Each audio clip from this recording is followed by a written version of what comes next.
So basically, I have been assigned a role. I was sent here to perform a duty, and I was going against that duty. I was going against what I was being told.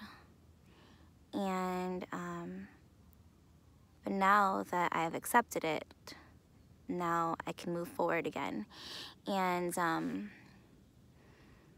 the reason why, I guess I was always chosen for this. I was wondering, because when I was younger, I always wanted to be an actress. I wanted to sing, I wanted to dance. Like, I did musical theater, I was in like ballet, I did all kinds of different dance, like, and I was always singing. And so I don't think I'm the best singer, but I'm probably not the best dancer either. But God chose me. He developed those gifts in me because I'm supposed to use them for Him, for His glory. And I am going to continue with His plan that He had set forward from the beginning. And He told me I'm the voice of truth. I would always stand for truth. That was something that I had told. That was like what culminated this whole process back in January, when God was shaping me and moving me forward into this role that He's given me. The conversation that I had with a woman over the phone on January 11th, it ended with me saying 3 times, I will always stand for truth. And then after that, when I didn't want to move and I like wanted to pass out on the couch, God was like, go put up the dishes in the sink and you're gonna have energy. And so I did it. And then He was like, I had so much energy and I was cleaning. And then He was like, ask anything of me and it will be given to you. And so that was like, I think it was just the fact that I stated that I would always stand for truth. And it's true. I was a journalist for the Navy. I got out because they were not letting people share what's really going on. It was like hidden, like you had to go through this whole process of, oh, is this going to be released or not? No, it's not going to be released. Okay, never mind. And I was a photographer and I was a journalist for the Navy, and like I couldn't stand it.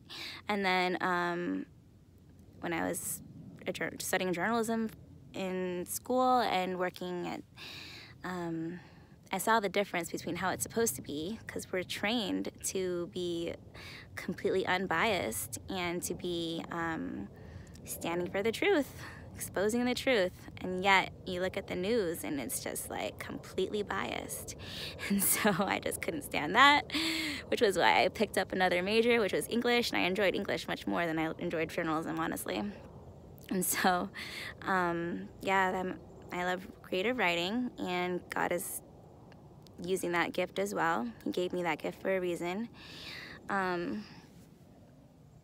So, yeah, He says I'm the voice of truth, and that I'm to herald His soon arrival.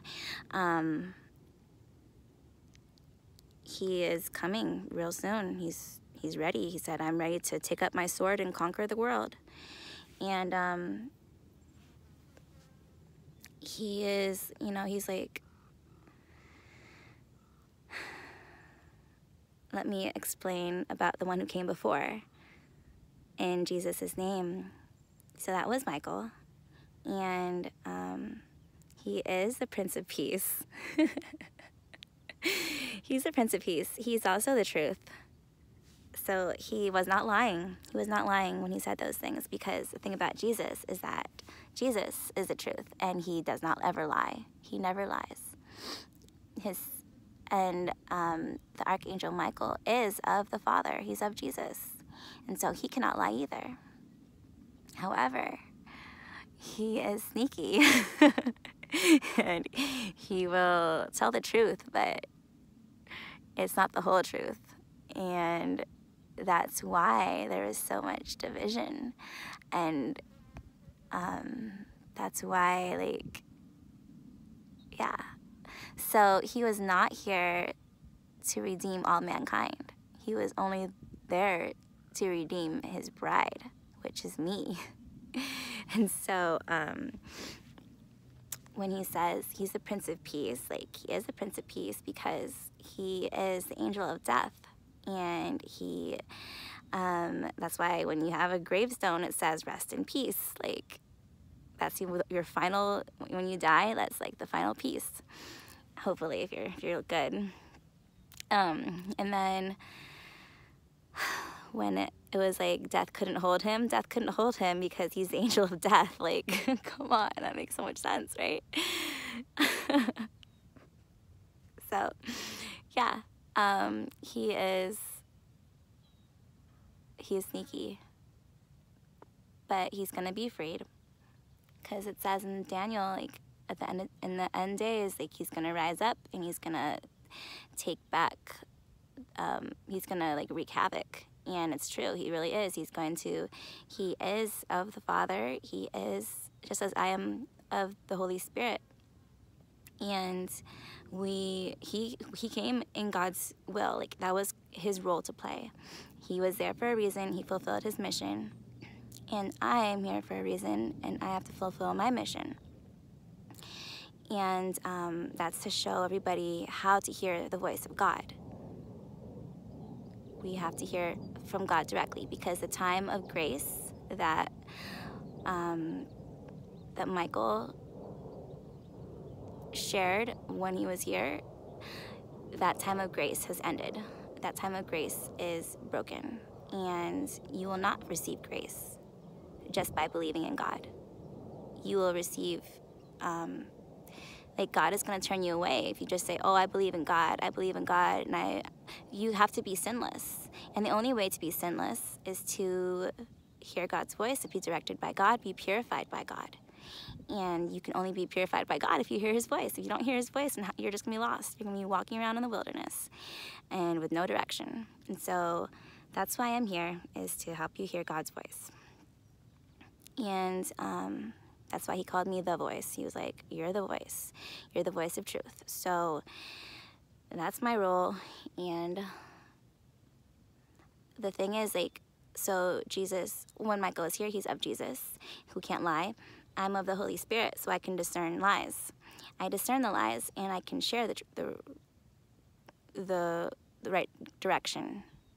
And, like, that's what the Holy Spirit does. That's why when Peter was talking to Sapphira and her husband, and they lied to his face, he said, they dropped down dead. They dropped down dead because they lied to the Holy Spirit. And so you lie. I can tell when you're lying, and I can tell the truth. Like, I'll know what's going on in your hearts. And so that's the difference. So, what else can I share? Yeah, I'm just supposed to prepare you guys for when Jesus really arrives, because when he comes, he is going to wreak havoc on your lives. And if you don't believe in God now, your life will be turned upside down, or right side up. It's supposed to be right side up, but you guys are upside down right now. So it's gonna be fixed. He's gonna fix you guys, but it's gonna be, you can either accept him or you can go through trial and tribulation. And what we've experienced now is nothing like what's gonna come. Nothing at all. Like, this is a walk in the park compared to what's coming. So just wanted to let you know that as long as you stay in God's will, he will keep you from tribulation. But if you don't know what his will is, then you're gonna suffer. So that's why it's so important that we learn to hear from God.